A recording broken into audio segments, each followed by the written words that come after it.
Godzilla. He's not just a monster, but a walking apocalypse. Towering over skylines and roaring like a natural disaster, Godzilla is the physical embodiment of everything humanity was warned not to mess with. Born from nuclear radiation and forged in the aftermath of mankind's most reckless experiments, he's not just big, he's a living consequence.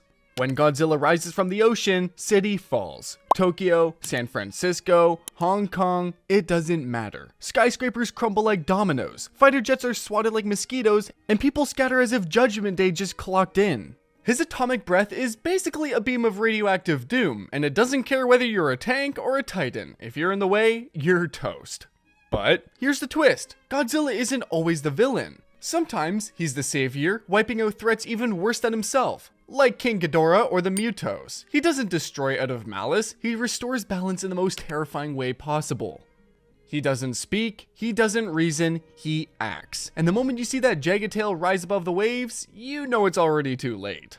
From a 1954 nuclear allegory to a modern day kaiju god, Godzilla has evolved, but one thing never changes. He's unstoppable, untouchable, and unforgettable. He's not just the king of monsters, he's the Earth's final answer. Xenomorph. The apex predator of space, terror incarnate, and the ultimate argument against deep space exploration. Born from one of the most grotesque life cycles in fiction, egg, facehugger, chestburster, full-grown killer, the Xenomorph doesn't just kill you, it violates every sense of safety you thought you had. It's sleek, jet black, and moves with a predator's grace. No eyes, no remorse, just instincts honed to perfection. It doesn't roar or charge like a kaiju. It stalks, waits, and strikes with surgical cruelty. Whether it's in the tight quarters of the Nostromo or the cold steel of a military base, one Xenomorph is enough to wipe out an entire crew and make it look easy. But what truly sets it apart is its intelligence. It learns, adapts, and outsmarts trained soldiers. It uses vents, darkness, and fear. Its acidic blood ensures that even killing comes with a price. You can't outrun it, you can't negotiate. You're not just prey, you're part of the reproductive process, and that's even more horrifying. Designed by the legendary H.R. Giger, the Xenomorph isn't just a monster, it's a walking symbol of body horror, corporate greed, and the cold indifference of space. It doesn't want to conquer worlds, it wants to infest them, one host at a time. And by the time you hear that hiss behind you, it's already over. The Cloverfield Monster doesn't roar into cities with fanfare or give you time to prepare. It just shows up, falling from the sky or rising from the ocean. No one really knows. One second you're partying in New York City, the next, the Statue of Liberty's head is flying down the street and the skyline is on fire. That's the kind of fear this thing brings. Sudden, chaotic, and brutally disorienting. It's not just big, it's wrong. Towering at over 300 feet with distorted limbs, twitching movements, and a howling shriek that echoes through entire blocks, the Cloverfield Monster feels like something evolution never meant to exist. And worse, it's not alone. The creature drops parasitic spawn the size of large dogs that hunt in packs and tear people apart. You don't just deal with one nightmare, you deal with a swarm. What makes it more terrifying is how little we know. Is it alien? Deep sea horror? A government experiment gone wrong? The movie never fully answers, and that mystery only makes it more terrifying. You never get a clear look, just shaky glimpses, screams, and collapsing buildings. It turns a bustling metropolis into a ghost town in hours. The Cloverfield Monster isn't just a creature, it's an event. And in the panic, confusion, and dread it creates, it becomes the purest form of modern horror. A disaster you can't define, outrun, or even fully understand. The Thing. It's not just a killer, it's a shapeshifter. A parasitic alien lifeform that doesn't attack with claws or fangs, but with imitation. It infects your cells, absorbs your identity, and perfectly replicates you, right down to your voice, your habits, even your memories. Set in the icy isolation of an Antarctic research station, John Carpenter's The Thing turns survival into a psychological chess match.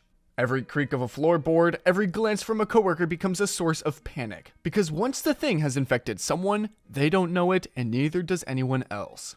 Suspicion spreads faster than the creature itself. It doesn't need to run or roar to terrify. It just waits, and when it finally does strike, it's grotesque. Jaws split open sideways, limbs sprout where they shouldn't, bodies melt into horrific mutations. It's body horror at its absolute peak. Unpredictable, unnatural, and unforgettable. But the real genius of the thing, it makes trust the deadliest weakness. You can't beat it with bullets, you can only hope you're not already one of them. It's fear that eats you from the inside, slowly, silently, with a smile that might not even be yours. And by the end, one haunting question remains. What if the last person left isn't a person at all? The Demogorgon from Stranger Things isn't your average monster. It's an apex predator born in the Upside Down, a shadowy mirror of our world where the rules of reality twist and rot. Tall, muscular, and faceless, its head blooms open like a grotesque flower, revealing rows of needle-sharp teeth ready to shred anything in its path. It doesn't hunt for food, it hunts for fun. This creature doesn't stalk from the shadows, it invades. 1 second you're safe in your living room, and the next, it's dragging you screaming into another realm. Its victims don't just die, they disappear, sometimes for days, sometimes forever. And when it does kill, it's brutal.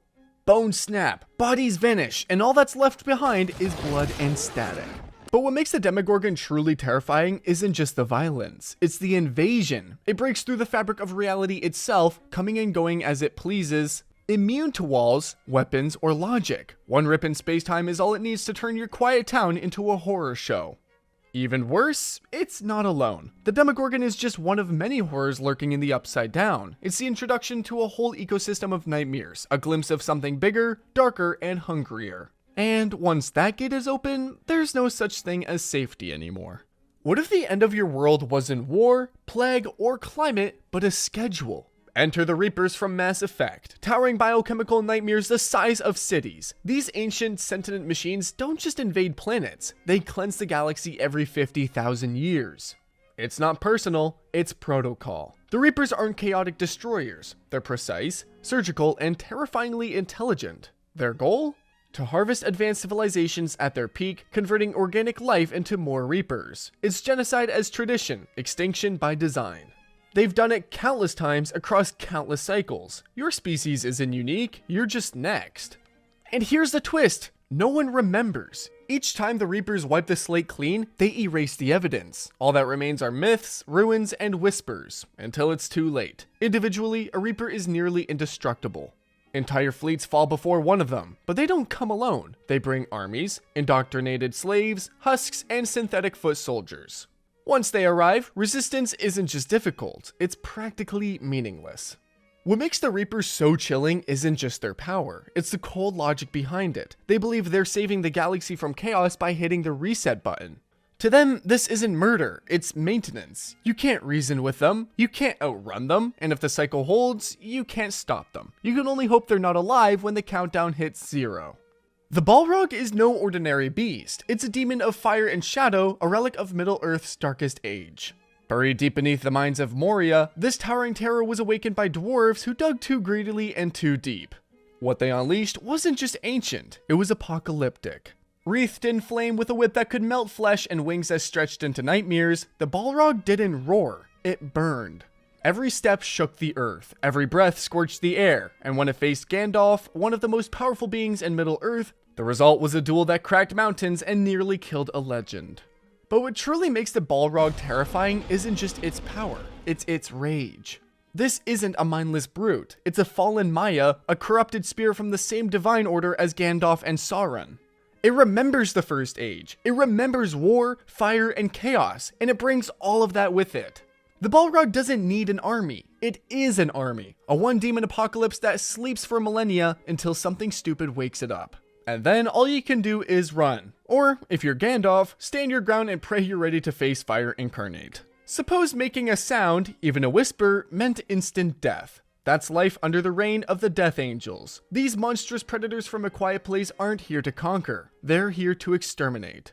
Blind, but armed with hearing so sharp it borders on supernatural, they can detect the snap of a twig from miles away. And once they hear you, you're done. They're built like biochemical nightmares, tall, armored, and fast enough to shred you before you even scream. Their heads open like a grotesque flower, revealing sonar plates that twitch and lock onto any noise. And they don't hesitate. One moment of sound and they're ripping through walls, cars, or humans like paper. What makes them terrifying isn't just the killing, it's the silence they impose. Imagine raising kids who can't cry, giving birth without screaming, living your whole life tiptoeing on eggshells. That's the reality these creatures forced on the last scraps of humanity. And for a long time, they were unstoppable. Bullets didn't work, explosions barely scratched them, civilization fell because it forgot how to shut up. It wasn't until someone discovered their one weakness, high-frequency sound, that hope returned. But even then, victory wasn't guaranteed, because when the Death Angels hear you, they don't chase, they hunt. Which of these monsters would you least want to meet? Or did we miss one even deadlier? Let us know in the comments, and don't forget to subscribe for more.